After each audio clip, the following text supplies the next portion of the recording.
Bienvenue à votre rendez-vous orateur bantou. Pourquoi se souvenir de nos défunts? C'est la question du jour. Et pour en parler, nous recevons M. Mabeka Aubin Janvier. Bonjour M. Mabeka. Bonjour.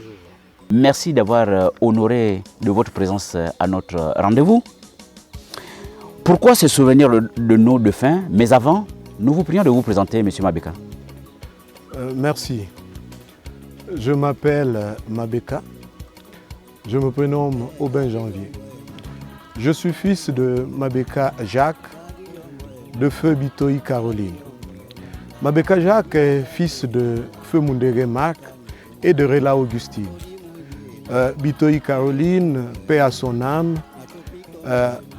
était fille de Feu Manima Gabriel et Feu Paga Thérèse. Je suis donc des clans Mutata Ikolo, Maramba, Chéi, du côté maternel donc de ces différents clans. Il faut retenir qu'il faut viser la lignée du clan Bouyala. Et du côté de mon père, sa mère et son père, ses grands-pères étaient du clan Bukonzo. Donc, mon père est totalement du clan Bukonzo, Bavonda et Makanda. Ça, c'est le côté de mon père. Et ma mère aussi se retrouve du côté Makanda. Merci. Merci, M. Mabeka. Les uns et les autres pourront vous situer. La question du jour, pourquoi se souvenir de nos défunts? Lorsqu'on parle des défunts, à quoi ça vous fait penser, M. Mabeka?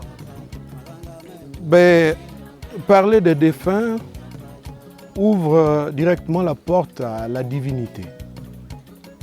La divinité parce que ça parle de la rupture du physique pour l'invisible. C'est pourquoi ça me rappelle, parce que les vivants d'aujourd'hui sont les morts de demain. Et un petit constat, je voudrais avoir votre commentaire sur ce constat qu'on remarque chez les Bantous et presque chez tous les êtres humains. Devant la mort, les gens sont très préoccupés.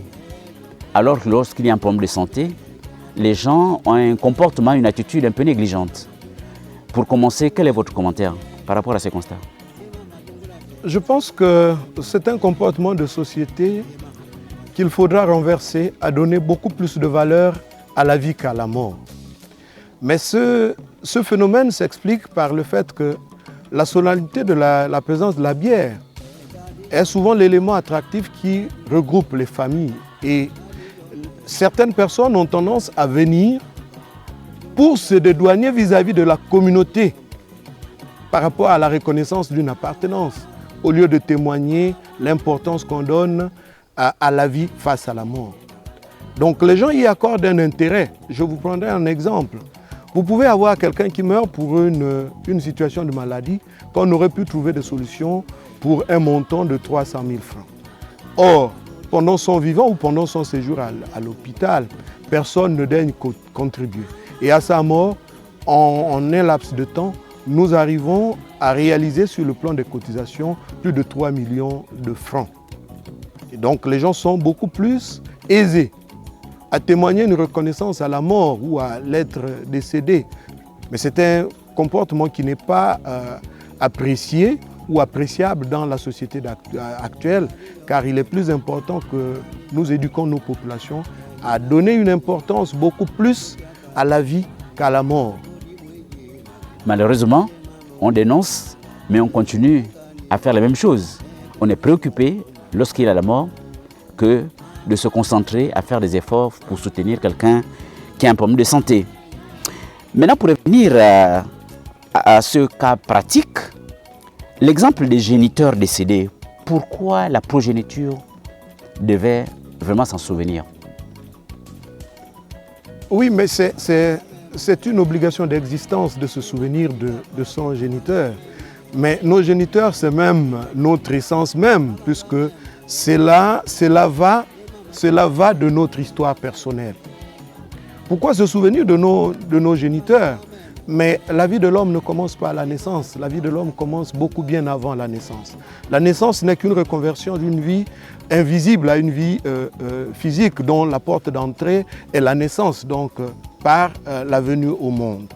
Donc il est obligatoire de se souvenir parce que, comme je le disais tantôt, les vivants d'aujourd'hui sont les morts de demain.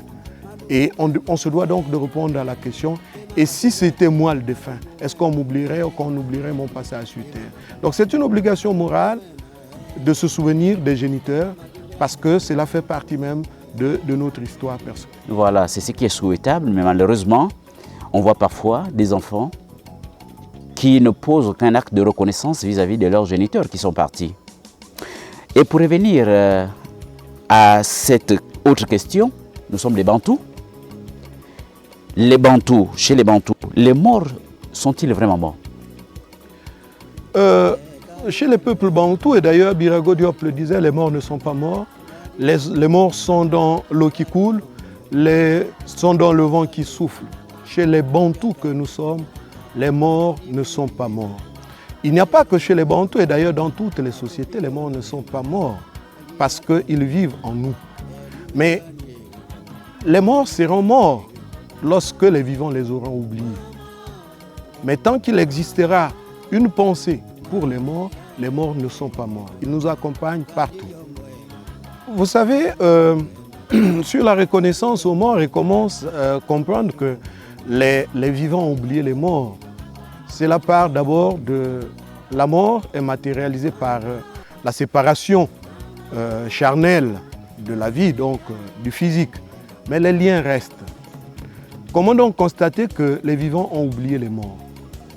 Déjà, vous avez dans la société des gens qui ne reconnaissent même plus les lieux où sont enterrés leurs parents. En oubliant que la bière ou le corps constitue un patrimoine traditionnel important. Et c'est même un élément d'identification traditionnelle.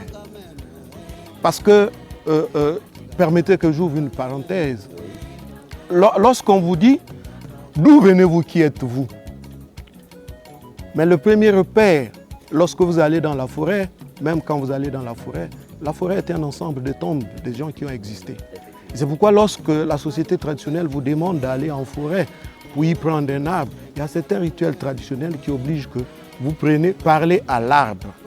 Et retournez-vous avec cette écorce sans vous retourner. Mais c'est la reconnaissance. C'est la reconnaissance. C'est pour vous dire que la reconnaissance, comment faire que les vivants oublient les morts quand ils ne savent même pas où sont enterrés leurs morts, quand ils ne font même pas l'effort d'aller à la période de recueillement, quand ils ne se donnent pas une période de recueillement dans leur espace intime pour avoir la pensée aux morts. Et c'est là qu'on dit que les vivants ont oublié les morts. Et dans le même sens, M. Mabeka, qu'est-ce qu'il serait souhaitable, peut-être votre avis personnel, où enterrer les morts? Devant, à la cour, derrière la maison, ou à un endroit plus éloigné, qui contribuerait à ce qu'on ne les oublie pas? Ce qu'il faut retenir, c'est qu'aujourd'hui, avec le modernisme, nous parlions de cimetières et que les gens sont orientés beaucoup plus à enterrer dans les cimetières. Je le disais plus haut en vous disant que les tombes sont un patrimoine traditionnel. Et donc, idéalement, les tombes dans notre société traditionnelle bantou, la place de la tombe était derrière la maison parce que c'est là où se racontait l'histoire de la famille. Et c'est là où donc, loin de tout regard, chacun pouvait léguer à son enfant, en fonction des dispositions, l'image et l'histoire de la famille. Maintenant, pour répondre à pourquoi on terrestre dans la cour, c'est souvent en fonction des rapports de l'importance qu'a été le défunt dans la famille, qu'on voudrait que tout le monde sache qu'il n'est jamais parti. Et là, parfois, on fait le choix de l'ériger au milieu de la cour pour dire qu'il est toujours là. Parce que chez les peuples bantous, les morts ne sont pas morts, ils veillent toujours sur leur famille et on lui dit, le chef que tu as été, tu resteras au centre de cette famille, donc au milieu de la cour, pour que tous ceux qui passent, de loin ou de près, verront ta présence effective dans la famille. Et c'est là que souvent qu'on fait le choix d'enterrer. Mais si vous observez bien la communauté, c'est souvent ceux dont l'importance est importante dans la famille qui sont enterrés au milieu de la cour. Sinon, les autres membres de la famille sont souvent enterrés à l'arrière de la cour. C'est le patriarche qui est souvent mis au centre de la cour pour montrer son importance. Oui, M. Mabeka, enterrer un parent loin de la maison, au-delà même des cimetières du village, de la contrée, est-ce que ça ne ressemblerait pas à jeter vraiment le corps au point qu'il y a risque d'oublier? Vraiment jeter, pas enterrer, avec ce comportement. Par principe traditionnel, et dans les peuples bantous, la tradition ne permettait pas qu'on aille. Les cimetières familiales étaient de facto l'arrière de la maison. Parce que c'était constitué en villages et les villages se construisaient comme ça. Effectivement, aller déposer le corps d'un parent loin de l'espace de vie, donc du village ou du cimetière familial, c'est justement un critère d'oubli. C'est contribuer justement à oublier ce parent. Mais ce phénomène était beaucoup plus observé dans la société bantoue par le fait que ceux qui étaient amenés hors du cercle de vie communautaire, c'était ceux qui étaient beaucoup plus qualifiés de sorciers que la société ne voulait pas que son esprit honte. Dans la société traditionnelle bantoue, on ne parle pas de jeter les morts. On parle de les isoler, c'est-à-dire de les enterrer hors de l'espace communautaire. Et il est important aussi de savoir que les gens qui étaient isolés, ça appelait à la notion de circonstance de leur mort. Celui qui s'est pendu, par exemple, pour la communauté, appelait l'esprit de mort. Et donc, pour ne pas garder l'esprit de mort dans la communauté ou dans le village, la communauté décidait, ou la société décidait d'aller l'enterrer au bout du village. Mais c'était pour chasser l'esprit de mort ou de pendaison dans la communauté. La reconnaissance aux défunts, il faut savoir qu'il y a dans nos sociétés traditionnelles, selon les groupes ethniques, des rites aux morts. Les rites aux morts qui étaient célébrés à une période donnée. Et lorsque on arrivait à une période, il fallait organiser les cérémonies de retrait de deuil, des cérémonies d'hommage et ceci. Ceci exprimait justement donc la reconnaissance aux morts par le nettoyage des tombes, par l'embellissement, par la visite régulière au cimetière, par le fait aussi que lorsqu'on avait dans la société traditionnelle des grandes contradictions familiales, en fonction de l'importance de ce qu'a été le défunt ou de la clairvoyance avec laquelle il a souvent animé la famille, on pouvait aller. C'est pourquoi je vous disais un peu plus haut dans votre question que lorsqu'on dit chez les peuples bantous que les morts ne sont pas morts, mais parce qu'ils continuent à veiller. Celui qui avait la responsabilité de gérer la famille pouvait aller à la tombe pour appeler à la clairvoyance du défunt sur la gestion des questions familiales. On dira peut-être à court et moyen terme, il y a les retraits de deuil. Mais à long terme, après 10 ans, 15 ans, que font les Bantous pour montrer leur reconnaissance, par exemple? Oui, mais on oublie aujourd'hui, c'est l'évolution de la société et la confusion qui règne entre la pratique de la tradition et l'expression même la sorcellerie, parce qu'aujourd'hui dans la société, il règne une confusion entre sorcellerie et tradition. Ce qui est traditionnel n'est pas sorcier, parce que même dans la société traditionnelle, la communauté reconnaissait les actes de sorcellerie. Aujourd'hui, ce qui est dommage, c'est que l'évolution du monde et la pléiade des églises éveillées, certains hommes de Dieu qui en ont fait de la parole de Dieu un fonds de commerce, détruisent la cellule familiale et notamment mettent un mythe autour de la mort et pensent qu'il faut mettre une rupture. Mais je peux vous dire, comment faire pour se souvenir et ne pas oublier ces morts? Ne pas oublier ces morts, c'est déjà, aujourd'hui il y a des portraits, mais hier il n'y avait pas de portraits, il y avait le repassage ou le passage dans les vieux villages. L'histoire, on va dire, le don de l'art oratoire, le conte de l'histoire familiale. C'est ça qui faisait qu'on n'oublie pas les morts, parce qu'on racontait toujours l'histoire de la famille à travers ceux qui l'ont vécu et ceux qui l'ont fait. En général, chez les Bantous ont-ils peur des tombes? Non. Les Bantous n'ont pas peur des tombes. En réalité, le vivant a toujours eu peur de la mort. Parlons plutôt de la mort que des tombes. C'est l'ouverture de la porte vers l'inconnu qui fait le mystère de la peur de la mort, même pour nous les vivants.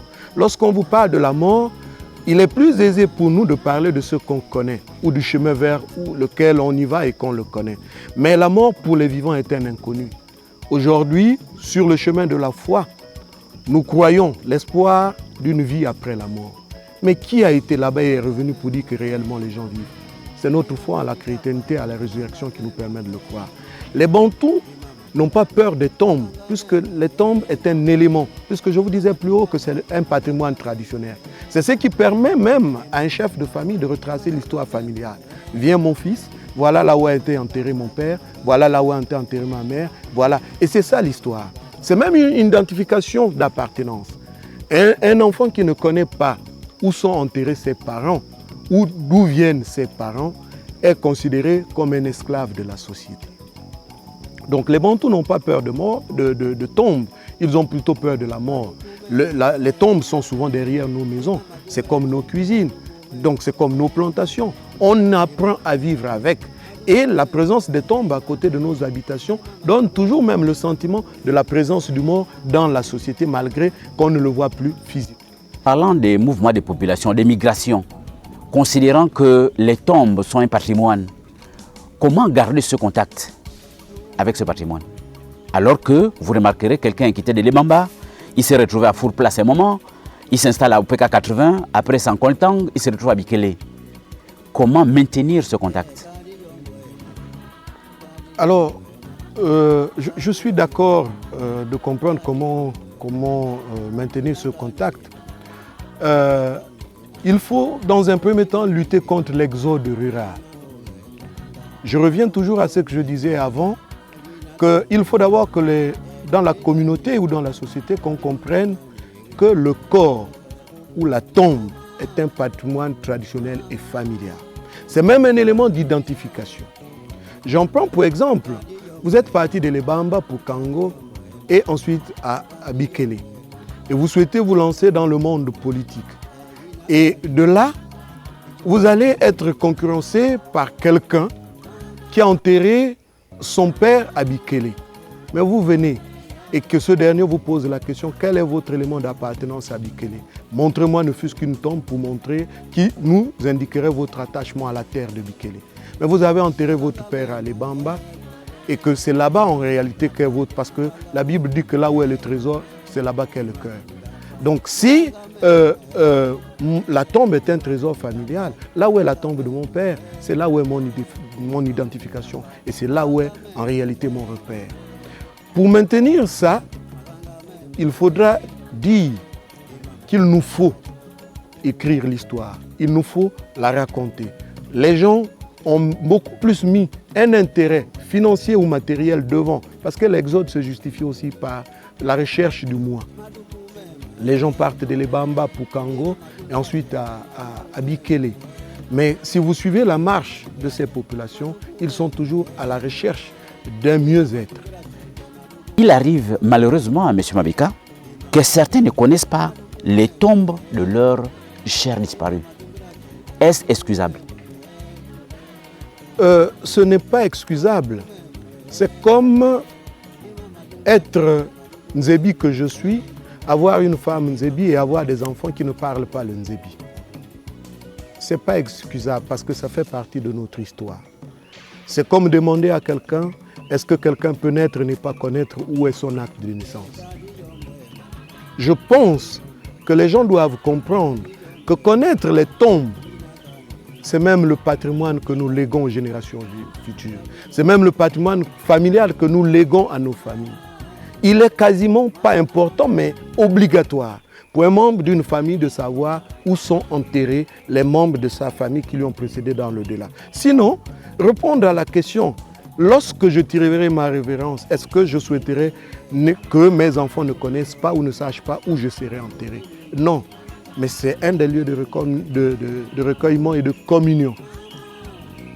Malheureusement, dans la société, aujourd'hui au Gabon, les gens ont fait de la pensée aux morts simplement le jour de la Toussaint ou du 1er novembre. Or, Pour les peuples bantous, le mort est partout, il nous accompagne. Lorsqu'on doit faire dans la société bantou hier, lorsqu'on voulait faire un voyage, on passait à l'arrière de la case pour présenter son chemin. Parce que les morts sont en nous, les morts nous accompagnent et on invoquait nos morts pour nous accompagner dans la marche ou dans ce voyage ou dans ce pèlerinage. Donc, il est quasiment, pour répondre à votre question, il est quasiment obligatoire que les parents sachent là où doivent être enterrés les leurs. Et s'ils ne peuvent pas le faire, ils doivent éduquer les enfants à cette notion. En les amenant à la notion de vacances, à la notion de fréquentation des lieux où sont enterrés les parents. Merci M. Mabeka pour ces précisions. Pourquoi se souvenir de nos défunts? Nous vous prions maintenant de nous faire un résumé de cet entretien dans votre langue maternelle, l'Onzebi, pour la communauté dans le monde qui vous suit actuellement. Merci de me donner cette opportunité. Je tiens à préciser d'abord que pour ce qui est du groupe ethnique Nzebi, la marche des peuples Nzebi a fait que la traversée des rivières a fait que chaque rivière traversée a donné un code ou un tempo linguistique. Le Nzebi dans lequel je vais parler aujourd'hui peut avoir des méandres ou des incompris à l'Ebamba, Ambigu, à Kulamutu, parce que je suis Nzebi de Bakumba. Il y a certains mots que certains Nzebi vous diront nous n'avons pas bien suivi. Mais qu'à cela ne tienne, le Nzebi a un trait commun, nous venons tous de Kenge de Manonzo. Beba Nzebi, balmo même, mon binjim. Muduyu ba foul me lolo, wa foul tondi bichimanga babakwa. Manile me bat ba moni lolo, bamvumbi bambedi. Ni bel bana ngari yikwa, bo bel chimbo, bo bel chis tas mu tsegli boba bena bel ka larboti na mangila mabisa mbisi manzo. Mi kwenya babisa ngila tata mutu mukwenya ban bende nangarande boba sala boba kala hanga ban na bater na bandandel baba bot bo motata mengwana tata ngila tata yoy ngila kar yoy woni mukwenya to mi ubunya ba mularbat bo mo besbo la matu ila kotur besbo la matu ila maleng besbo la matu woni mukwenya nzebi woto mi ubunya mularbo mutu bo malmosh malmat na ilemba. Merci M. Mabeka. À nos chers téléspectateurs, M. Mabeka rappelait effectivement que ce souvenir de nos défunts est très important. C'est vital. Chez les Bantous, les tombes, nos défunts, là où nous avons enterré nos parents, c'est un patrimoine que nous devons préserver, entretenir et que les descendants, les futures générations devaient reconnaître où sont enterrés leurs ancêtres.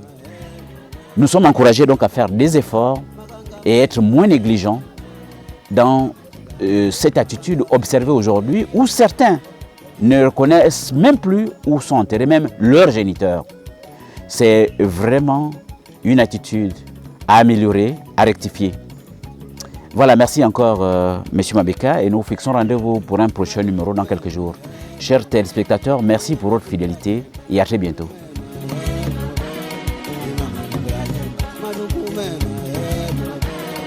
Mama,